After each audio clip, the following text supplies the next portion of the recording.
ஓம் சாந்தி 12/4/2025 காலை முரளி பாப்தாதா மதுபன்.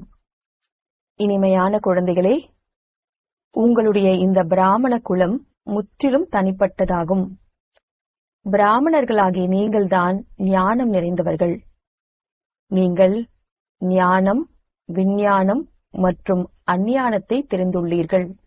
கேள்வி: எந்த ஒரு எளிய முயற்சியின் மூலம் குழந்தைகளாகிய உங்களுடைய மனம் அனைத்து விஷயங்களிலிருந்தும் விடுபட்டு கொண்டே செல்லும்? பதில்: ஆன்மீக தொழிலில் மட்டும் ஈடுபடுங்கள். எந்த அளவிற்கு ஆன்மீக சேவை செய்து கொண்டே இருக்கிறீர்களோ அந்த அளவிற்கு மற்ற அனைத்து விஷயங்களில் இருந்தும் தானாகவே மனம் விடுபட்டு கொண்டே செல்லும். ராஜ்யத்தை அடைவதற்கான முயற்சியில் ஈடுபட்டு விடுவீர்கள். ஆனால் ஆன்மீக சேவையின் கூடவே என்ன படைப்பை படைத்தீர்களோ, அதாவது குடும்பத்தை, அதையும் பாதுகாக்க வேண்டும். பாடல்: யார் தலைவனோடு இருக்கிறார்களோ. ஓம் சாந்தி. பாபாவை தலைவன் என்று சொல்லப்படுகிறது. பாபாவிற்கு முன்னால் குழந்தைகள் அமர்ந்துள்ளார்கள். நாம் எந்த சாது சந்நியாசிகளுக்கு முன்னால் அமர்ந்திருக்கவில்லை என்பதை குழந்தைகள் தெரிந்துள்ளார்கள். அந்த தந்தை ஞான கடலாக இருக்கின்றார். ஞானத்தின் மூலம்தான் சத்கதி ஏற்படுகிறது. ஞானம், விஞ்ஞானம் மற்றும் அஞ்ஞானம் என்று சொல்லப்படுகிறது. விஞ்ஞானம் என்றால் ஆத்ம அபிமானியாக ஆவதாகும், நினைவு யாத்திரையில் இருப்பது. மற்றும் ஞானம் என்றால் சிருஷ்டி சக்கரத்தை தெரிந்து கொள்வதாகும். ஞானம், விஞ்ஞானம் மற்றும் அஞ்ஞானம், இதனுடைய அர்த்தத்தை மனிதர்கள் முற்றிலும் தெரிந்திருக்கவில்லை. நீங்கள் இப்போது சங்கமயுக பிராமணர்களாக இருக்கிறீர்கள். உங்களுடைய இந்த பிராமண குலம் தனிப்பட்டதாகும். இதனை யாரும் தெரிந்திருக்கவில்லை.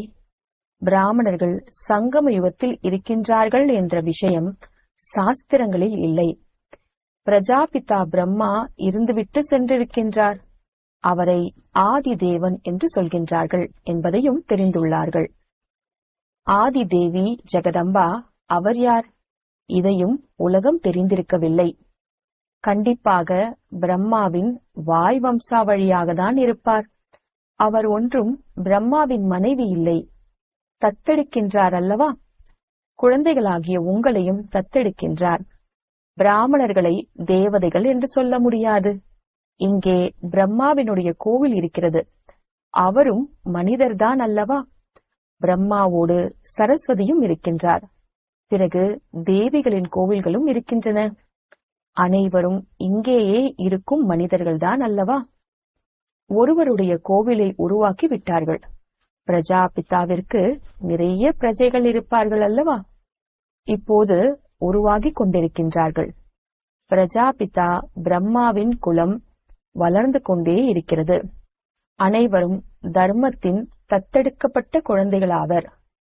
இப்போது உங்களை எல்லையற்ற தந்தை தர்மத்தின் தத்தெடுக்கப்பட்ட குழந்தைகளாக்கி உள்ளார். பிரம்மாவும் கூட எல்லையற்ற தந்தையின் குழந்தையே ஆவார். இவருக்கும் கூட அவரிடம் இருந்துதான் ஆஸ்தி கிடைக்கிறது. பேரன் பேத்திகளாகிய உங்களுக்கு கூட அவரிடம் இருந்துதான், அதாவது சிவபாபாவிடம் இருந்துதான் கிடைக்கிறது. ஞானம் யாரிடமும் இல்லை. ஏனென்றால் ஞானக்கடல் ஒருவரே ஆவார். அந்த தந்தை எதுவரை வரவில்லையோ அதுவரை யாருக்கும் சத்கதி ஏற்படுவதில்லை. இப்போது நீங்கள் பக்தியிலிருந்து ஞானத்திற்கு சத்கதிக்காக வந்துள்ளீர்கள். சத்யுகத்தை தான் சத்கதி என்று சொல்லப்படுகிறது. கலியுகத்தை துர்கதி என்று சொல்லப்படுகிறது. ஏனென்றால் ராவண ராஜ்யமாக இருக்கிறது. சத்கதியை ராம ராஜ்யம் என்றும் சொல்கின்றார்கள். சூரிய வம்சம் என்றும் சொல்கின்றார்கள். யதார்த்தமான பெயர் சூரிய வம்சத்தவர், சந்திர வம்சத்தவர் என்பதாகும். நாம் தான் சூரிய வம்ச குலத்தினராக இருந்தோம். பிறகு 84 பிறவிகள் எடுக்கின்றோம் என்பதை குழந்தைகள் தெரிந்துள்ளார்கள். இந்த ஞானம் எந்த சாஸ்திரங்களிலும் இருக்க முடியாது. ஏனென்றால் சாஸ்திரங்கள் பக்தி மார்க்கத்தினுடையதாகும். அவை அனைத்தும் விநாசமாகிவிடும். இங்கிருந்து எந்த சம்ஸ்காரங்களை எடுத்து செல்வார்களோ அங்கு சென்று அவை அனைத்தும் உருவாக்க ஆரம்பித்து விடுவார்கள். உங்களிடத்திலும் கூட ராஜ்யத்தின் சம்ஸ்காரங்கள் நிரப்பப்படுகின்றன. நீங்கள் ராஜ்யம் செய்வீர்கள். அறிவியலாளர்கள் அந்த ராஜ்யத்தில் வந்து என்ன கலைகளை கற்கின்றார்களோ அதையே அங்கு செய்வார்கள். கண்டிப்பாக சூரிய வம்ச சந்திர வம்ச ராஜ்யத்தில் செல்வார்கள். அவர்களிடத்தில் வெறும் அறிவியலின் ஞானம் மட்டும் இருக்கிறது. அவர்கள் அதனுடைய சம்ஸ்காரத்தை எடுத்து செல்வார்கள். அது கூட சம்ஸ்காரமே ஆகும். அவர்களும் கூட முயற்சி செய்கின்றார்கள். அவர்களிடத்தில் அந்த படிப்பு இருக்கிறது. உங்களிடத்தில் வேறு எந்த படிப்பும் இல்லை. நீங்கள் பாபாவிடமிருந்து ராஜ்யத்தை அடைவீர்கள். தொழில் போன்றவற்றில் அந்த சம்ஸ்காரம் இருக்கிறதல்லவா? எவ்வளவு சச்சரவுகள் இருக்கின்றன. ஆனால் எதுவரை வானப்பிரஸ்த நிலையை அடையவில்லையோ அதுவரை வீடு வாசலையும் பராமரிக்க வேண்டும். இல்லையென்றால் குழந்தைகளை யார் பார்ப்பார்கள்? இங்கு வந்து இருந்து கொள்ள முடியாது. எப்போது இந்த தொழிலில் முழுமையான விதத்தில் ஈடுபட்டு விடுகிறீர்களோ பிறகு அது விடுபட முடியும் என்று சொல்கிறார். கூடவே படைப்பையும் கண்டிப்பாக பாதுகாக்க வேண்டியிருக்கிறது. யாராவது நல்ல விதத்தில் ஆன்மீக சேவையில் ஈடுபட்டு விடுகிறார்கள் என்றால் பிறகு அதிலிருந்து மனம் விலகிவிடும். எந்த அளவிற்கு நேரத்தை இந்த ஆன்மீக சேவையில் கொடுக்கின்றார்களோ அந்த அளவிற்கு நல்லது என்று புரிந்து கொள்வார்கள். தூய்மையற்ற நிலையிலிருந்து தூய்மையாக ஆவதற்கான வழியை சொல்லவே பாபா வந்துள்ளார். எனவே குழந்தைகளும் இந்த சேவையை செய்ய வேண்டும். ஒவ்வொருவருடைய கணக்கும் பார்க்கப்படுகிறது. எல்லையற்ற தந்தை தூய்மையற்ற நிலையிலிருந்து தூய்மையாகுவதற்கான வழியை மட்டுமே கொடுக்கின்றார். மற்றபடி இதை பார்த்து கொள்வது, வழி சொல்வது இவருடைய, அதாவது பிரம்மாவின் வேலையாகி விடுகிறது. என்னிடத்தில் எந்த தொழில் போன்ற விஷயங்களை பற்றி கேட்கக்கூடாது என்று சிவபாபா கூறுகின்றார்.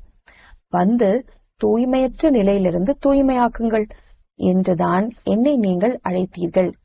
எனவே நான் இவரின் மூலம், அதாவது பிரம்மாவின் மூலம் உங்களை தூய்மையாக்கி கொண்டிருக்கின்றேன்.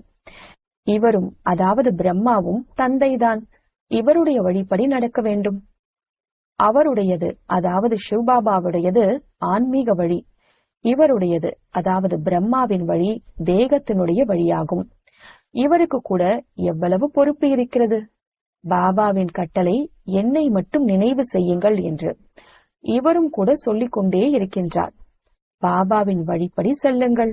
மற்றபடி குழந்தைகள் ஏதாவது கேட்க வேண்டி இருக்கிறது, வேலையில் எப்படி நடந்து கொள்வது போன்ற விஷயங்களை இந்த சாக்கார பிரம்மா பாபாவினால் நல்ல விதத்தில் புரிய வைக்க முடியும். அனுபவஸ்தர், அதாவது அனுபவம் உடையவர் இவர் சொல்லிக் கொண்டே இருப்பார். இப்படியெல்லாம் நான் செய்கின்றேன். இவரை பார்த்து கற்றுக்கொள்ள வேண்டும். இவர் கற்றுக் கொடுத்து கொண்டே இருப்பார். ஏனென்றால் இவர் அனைத்திலும் முன்னால் இருக்கின்றார். அனைத்து புயல்களும் முதலில் இவரிடத்தில் வருகிறது.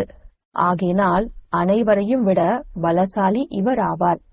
ஆகையினால்தான் இவர் உயர்ந்த பதவியும் அடைகின்றார். மாயை பலசாலியிடம்தான் சண்டையிடுகிறது. இவர் உடனே அனைத்தையும் விட்டுவிட்டார். இவருடைய நடிப்பு அப்படி இருந்தது. பாபா இவரின் மூலம் இதை செய்துவிட்டார். செய்பவர் செய்விப்பவர் அவர் அல்லவா? குஷியோடு விட்டுவிட்டார். காட்சி ஏற்பட்டு விட்டது. இப்போது நாம் உலகத்திற்கு எஜமானர்களாக ஆகின்றோம். இந்த ஒரு பைசாவிற்கு ஒப்பான பொருளை வைத்துக் கொண்டு நான் என்ன செய்வது? விநாசத்தின் காட்சியையும் காட்டிவிட்டேன். புரிந்து கொண்டார். இந்த பழைய உலகம் விநாசமாக போகிறது. நமக்கு மீண்டும் ராஜ்யம் கிடைக்கிறது எனும் போது உடனேயே விட்டுவிட்டார். இப்போது பாபாவினுடைய வழிப்படி நடக்க வேண்டும். என்னை நினைவு செய்யுங்கள் என்று பாபா கூறுகின்றார்.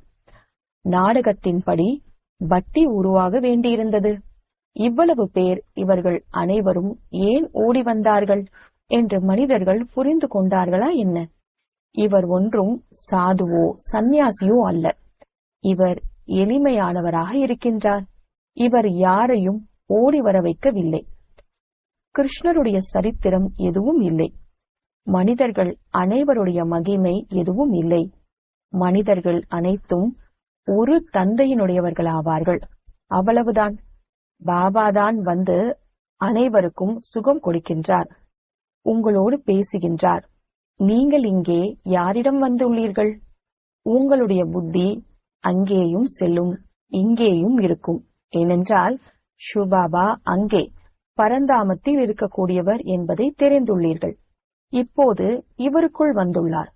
பாபாவிடமிருந்து நமக்கு ஸ்வர்க்கத்தின் ஆஸ்தி கிடைக்க வேண்டும். கலியுகத்திற்கு பிறகு கண்டிப்பாக ஸ்வர்க்கம் வரும். கிருஷ்ணர் கூட பாபாவிடமிருந்து ஆஸ்தியை பெற்று கிருஷ்ணரும் கூட பாபாவிடமிருந்து ஆஸ்தியை பெற்று சென்று ராஜ்யம் செய்கின்றார். இதில் சரித்திரத்தின் விஷயமே இல்லை. உயர்ந்ததிலும் உயர்ந்தவர் ஒரு தந்தையே ஆவார். அவருக்குதான் மகிமையும் நடக்கிறது. இவர் கூட அவருடைய அறிமுகத்தை கொடுக்கின்றார். ஒருவேளை அவர் நான் சொல்கின்றேன் என்று சொன்னால் இவர் தன்னை பற்றி சொல்கின்றார் என்று மனிதர்கள் புரிந்து கொள்வார்கள். இந்த விஷயங்களை குழந்தைகளாகி நீங்கள் புரிந்து கொள்கிறீர்கள். பகவானை ஒருபோதும் மனிதன் என்று சொல்ல முடியாது. அவர் எப்போதுமே ஒரே நிராகாரமானவராகவே இருக்கின்றார். பரந்தாமத்தில் இருக்கின்றார். உங்களுடைய புத்தி மேலேயும் செல்கிறது, பிறகு கீழேயும் வருகிறது. பாபா தூர தேசத்திலிருந்து மாற்றானுடைய தேசத்தில் வந்து நமக்கு படிப்பித்து பிறகு சென்று விடுகின்றார். நான் ஒரு வினாடியில் வருகின்றேன் என்று அவரே கூறுகின்றார். நேரம் பிடிப்பதில்லை. ஆத்மாவும் கூட ஒரு சரீரத்தை விட்டுவிட்டு மற்றொன்றில் செல்கிறது. யாரும் பார்க்க முடியாது. ஆத்மா மிகவும் வேகமானதாகும். ஒரு வினாடியில் ஜீவன் முக்தி என்று பாடப்பட்டுள்ளது. ராவண ராஜ்யத்தை ஜீவன் பந்தன ராஜ்யம் என்று சொல்லலாம். குழந்தை பிறந்தது என்றால் தந்தையின் ஆஸ்தி கிடைத்தது. நீங்களும் கூட பாபாவை அறிந்து கொண்டீர்கள். பிறகு ஸ்வர்க்கத்திற்கு எஜமானர்களாக ஆனீர்கள். பிறகு அதில் வரிசை கிரமமான முயற்சிக்கு ஏற்றபடி பதவி இருக்கிறது. பாபா மிகவும் நல்ல விதத்தில் புரிய வைத்துக் கொண்டே இருக்கின்றார். 2 தந்தையர் இருக்கின்றனர். ஒருவர் லௌகிக்கம், மற்றொருவர் பரலோகிக்க தந்தையாவார். துக்கத்தில் அனைவரும் நினைப்பர், சுகத்தில் யாரும் நினைவு செய்ய மாட்டார்கள் என்று பாடுகிறார்கள். பாரதவாசிகளாகிய நாம் சுகத்தில் இருந்தபோது நினைவு செய்யவில்லை என்பதை நீங்கள் தெரிந்துள்ளீர்கள். பிறகு நாம் 84 பிறவிகள் எடுக்கின்றோம். ஆத்மாவில் அழுக்கு சேரும் போது கலைகள் குறைந்து கொண்டே செல்கிறது. 16 கலைகள் முழுமையானவர்களாக, பிறகு 2 கலைகள் குறைந்து விடுகிறது. குறைந்த மதிப்பெண்ணில் தேர்ச்சி பெற்றதால் ராமருக்கு வில் அம்பை காட்டியுள்ளார்கள். மற்றபடி எந்த வில்லையும் உடைக்கவில்லை. இது ஒரு அடையாளத்தை கொடுத்து விட்டார்கள். இவை அனைத்தும் பக்தி மார்க்கத்தின் விஷயங்களாகும். பக்தியில் மனிதர்கள் எவ்வளவு அலைகிறார்கள். இப்போது உங்களுக்கு ஞானம் கிடைத்திருக்கிறது. எனவே அலைவது நின்று விடுகிறது. ஹே சிவபாபா என்று சொல்வது அழைக்கும் வார்த்தையாகும். நீங்கள் ஹே என்ற வார்த்தையை சொல்லக்கூடாது. பாபாவை நினைவு செய்ய வேண்டும். புலம்பினீர்கள் என்றால் பக்தியின் அம்சம் வந்துவிட்டது. ஹே பகவானே என்று சொல்வது கூட பக்தியின் வழக்கமாகும். ஹே பகவான் என்று சொல்லி நினைவு செய்யுங்கள் என்று பாபா சொன்னாரா என்ன? உள்நோக்கு முகமுடையவராகி என்னை நினைவு செய்யுங்கள். ஜபிக்க கூட தேவையில்லை. ஜபிப்பது கூட பக்தி மார்க்கத்தின் வார்த்தையாகும். உங்களுக்கு தந்தையின் அறிமுகம் கிடைத்திருக்கிறது. இப்போது பாபாவின் ஸ்ரீமத் படி செல்லுங்கள். எப்படி லௌகீக குழந்தை தேகதாரி தந்தையை நினைவு செய்வதை போல பாபாவை நினைவு செய்யுங்கள். அவர்கள் தேக அபிமானத்தில் இருக்கின்ற காரணத்தினால் தேகதாரி தந்தையை நினைவு செய்கின்றார்கள். பரலோகிக்க தந்தை ஆத்ம அபிமானியாக இருக்கின்றார். இவருக்குள் வருகின்றார் என்றாலும் கூட தேக அபிமானியாக ஆவதில்லை. நான் இந்த சரீரத்தை உங்களுக்கு ஞானம் கொடுப்பதற்காக கடனாக பெற்றுள்ளேன் என்று கூறுகின்றார். ஞானக் கடலாக இருக்கின்றேன். ஆனால் ஞானத்தை எப்படி கொடுக்க முடியும்? நீங்கள் கர்ப்பத்தில் செல்கிறீர்கள். நான் செல்கின்றேனா என்ன? என்னுடைய நிலையே வழியே தனிப்பட்டதாகும். தூண்டுதல் கொடுக்க முடியுமா என்ன? நான் சாதாரண உடலில் வருகின்றேன் என்று பாபா கூறுகின்றார். அவருடைய பெயரே பிரம்மா என்று வைக்கின்றேன். ஏனென்றால் சந்நியாசம் செய்கின்றார் அல்லவா? இப்போது பிராமணர்களின் மாலை உருவாக முடியாது என்பதை குழந்தைகளாகி நீங்கள் தெரிந்துள்ளீர்கள். ஏனென்றால் உடைந்து கொண்டே இருக்கிறது. எப்போது பிராமணர்கள் இறுதியை அடைந்து விடுகிறார்களோ அப்போது ருத்ர மாலை உருவாகிறது. பிறகு விஷ்ணுவின் மாலையில் செல்கின்றார்கள். மாலையில் வருவதற்கு நினைவு யாத்திரை வேண்டும். இப்போது உங்களுடைய புத்தியில் நாம் தான் முதலில் சத்தோ பிரதானமாக இருந்தோம். பிறகு சத்தோ ரஜோ தமோவில் வருகின்றோம். நாம் தான் அது என்பதில் அர்த்தம் இருக்கிறது அல்லவா? ஓம் என்பதன் அர்த்தம் தனிப்பட்டது. ஓம் என்றால் ஆத்மா. பிறகு அதே ஆத்மா சொல்கிறது, ஆத்மாக்களாகிய நாம் தேவதா சத்திரிய. பிறகு அவர்கள் ஆத்மாதான் பரமாத்மா ஆகிறது என்று சொல்லிவிடுகிறார்கள்.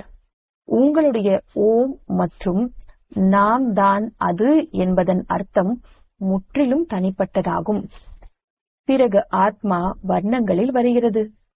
ஆத்மாக்களாகிய நாம் முதலில் தேவதைகளாகவும் சத்திரியர்களாகவும் ஆகின்றோம். ஆத்மாதான் பரமாத்மாவாகிறது என்பது அல்ல.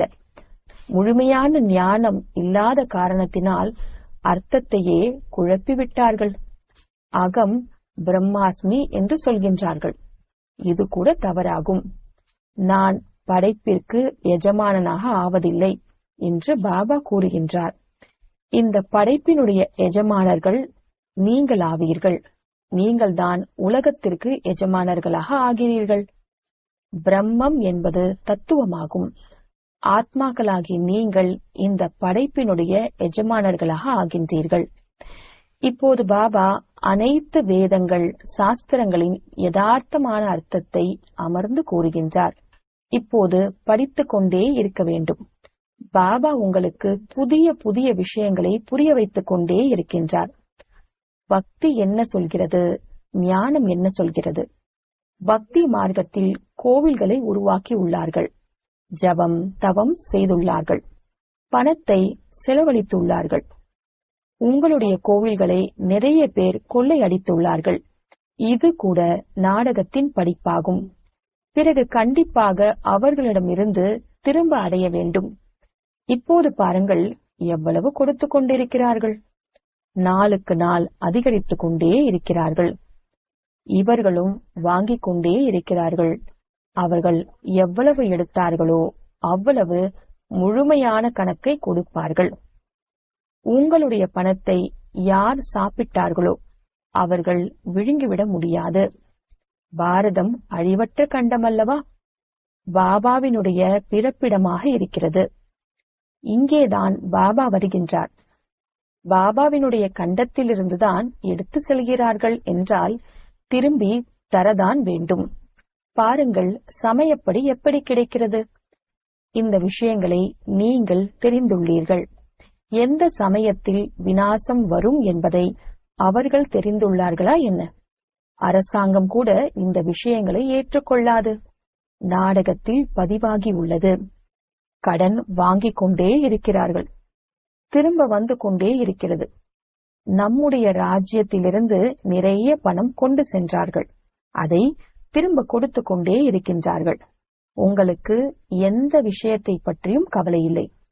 பாபாவை நினைவு செய்வதற்கான கவலை மட்டுமே இருக்கிறது. நினைவின் மூலம்தான் பாவம் பஸ்பமாகும். ஞானம் மிகவும் சுலபமாகும். மற்றபடி யார் எவ்வளவு முயற்சி செய்கிறார்களோ அப்படி ஆகும். ஸ்ரீமத் கிடைத்துக் கொண்டே இருக்கிறது. அழிவற்ற டாக்டரிடம் ஒவ்வொரு விஷயத்திலும் வழி கேட்க வேண்டும். நல்லது, இனிமையிலும் இனிமையான காணாமல் போய் கண்டெடுக்கப்பட்ட செல்ல குழந்தைகளுக்கு தாயும் தந்தையுமான பாப்தாதாவின் அன்பு நினைவுகள் மற்றும் காலை வணக்கம். ஆன்மீக குழந்தைகளுக்கு ஆன்மீக தந்தையின் நமஸ்தே. ஆன்மீக தந்தைக்கு ஆன்மீக குழந்தைகளின் நமஸ்தே. தாரணைக்கான முக்கிய சாரம்: எவ்வளவு நேரம் கிடைக்கிறதோ அவ்வளவு நேரம் இந்த ஆன்மீக தொழிலை செய்ய வேண்டும். ஆன்மீக தொழிலின் சன்ஸ்காரத்தை ஏற்படுத்த வேண்டும். தூய்மையற்றவர்களை தூய்மையாக்கும் சேவை செய்ய வேண்டும். இரண்டாவது, உள்நோக்கு முகமுடையவர்களாக ஆகி பாபாவை நினைவு செய்ய வேண்டும். வாயிலிருந்து ஹே என்ற வார்த்தை வரக்கூடாது. எப்படி பாபாவிற்கு அகங்காரம் இல்லையோ அதுபோல் அகங்காரம் இல்லாதவர்களாக ஆக வேண்டும். வரதானம்: மனதின் எண்ணம் மற்றும் விருத்தி மூலம், அதாவது உள் உணர்வின் மூலம் சிரேஷ்டமான அதிர்வலைகளின் நறுமணத்தை பரப்பக்கூடிய சிவசக்தி கம்பைன்ட் ஆகுக. மனதின் எண்ணம் மற்றும் விருத்தி, அதாவது உள் உணர்வு மூலம் சிரேஷ்டமான அதிர்வலைகளின் நறுமணத்தை பரப்பக்கூடிய சிவசக்தி கம்பைன்ட் ஆகுக. விளக்கம்: எவ்வாறு தற்காலத்தில் ஸ்தூலமான நறுமணத்திற்கான சாதனங்களாக ரோஜா, சந்தனம் மற்றும் வெவ்வேறு விதமான நறுமணத்தை பரப்புகின்றார்களோ அதுபோல் சிவனோடு சக்தியாக இணைந்து நீங்கள் மனதின் எண்ணம் மற்றும் விருத்தி மூலம் சுகம், சாந்தி, அன்பு, ஆனந்தத்தின் நறுமணத்தை பரப்புங்கள்.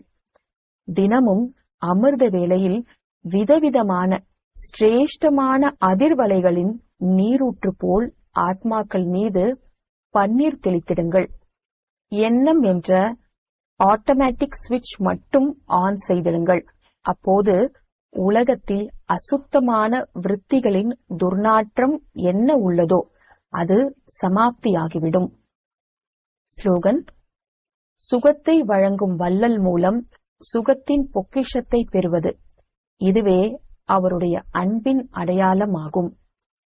சுகத்தை வழங்கும் வள்ளல் மூலம் சுகத்தின் பொக்கிஷத்தை பெறுவது, இதுவே அவருடைய அன்பின் அடையாளம் ஆகும். அவ்யக்த சமிக்ஞை: இணைந்த ரூபத்தின் நினைவினால் சதா வெற்றியாளர் ஆகுங்கள். எந்தளவு சக்திகளின் சக்தி உள்ளதோ அந்த அளவே பாண்டவர்களுக்கும் விசாலமான சக்தி உள்ளது. ஆகையினால் 4 கரங்கள் கொண்ட ரூபம், அதாவது விஷ்ணு காட்டப்பட்டுள்ளது. சக்திகள் மற்றும் பாண்டவர்கள், இவர்கள் இருவரின் இணைந்த ரூபத்தின் மூலமே விஸ்வ சேவை காரியத்தில் வெற்றி கிடைக்கிறது. ஆகையினால் சதா ஒருவருக்கொருவர் சகயோகியாகி இருங்கள். பொறுப்பு கிரீடத்தை சதா அணிந்தே இருக்க வேண்டும். ஓம் சாந்தி.